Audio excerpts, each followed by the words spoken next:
Welcome to Master Concepts in Chemistry.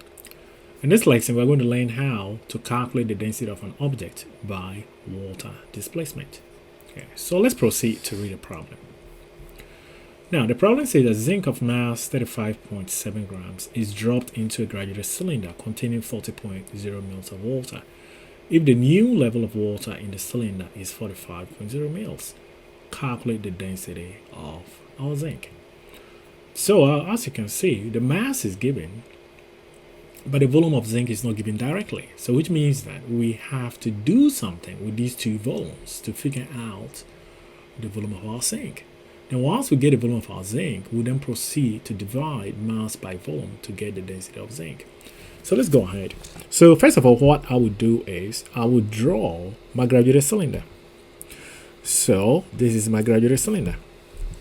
And the initial volume of water in it is 40.0 mils. So I'll say we filled it up to this point, and the volume in here is 40.0 mils. Okay, that is just water in our graduated cylinder without our block, our zinc block.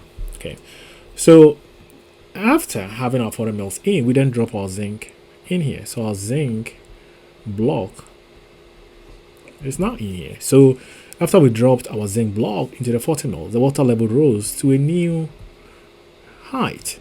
Okay, and this new height is 45.0 millimils. So we can call the initial volume, the 40.0 mils, as our initial volume. So this is our initial volume. So we can label it as V1.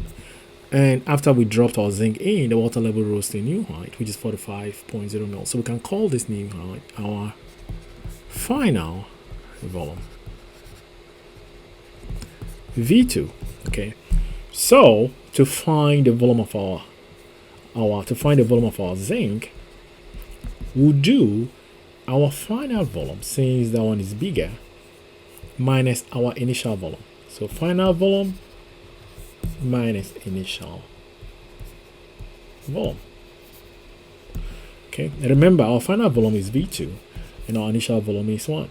V1. So if we plug in the numbers, basically we are going to get 45.0 mils minus 40.0 milliliters. So this gives us 5.0 milliliters mils. So we now have our volume. Okay, so this is the volume of our zinc metal. So now that we have our volume, we then proceed to calculate our density. So we have to recall our density formula. So density is mass over volume. So our mass was given. So the mass was 35.7 grams. So our mass was 35.7 grams. And our volume, what we calculated, is a 5.0 mils. So 5.0 milliliters. Okay, so you see that the bottom number here has two significant figures, so 5 and 0. Remember, the 0 after the decimal point in 5.0 is significant. Now, our mass has three significant figures, 3, 5, 7. These are all numbers. Okay, so no 0 in there, so they're all significant. So we have three significant figures and we have two significant figures. So since our volume is least precise, our final answer should reflect the number of significant figures in our least precise, so 2. So if we divide this by 5, we should get 7.14 grams per mil. So we want to put it to significant figures, we have to round it down because our second significant figure ends at 1, but 4 is below 5. So we round down.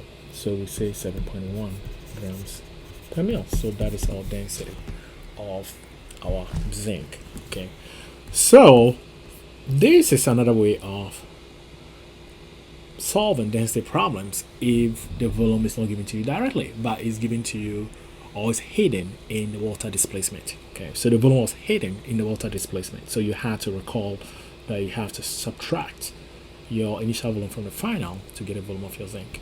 Okay, and once you do that, you just plug in your values into your density formula and then you calculate your density. So that is how to do it.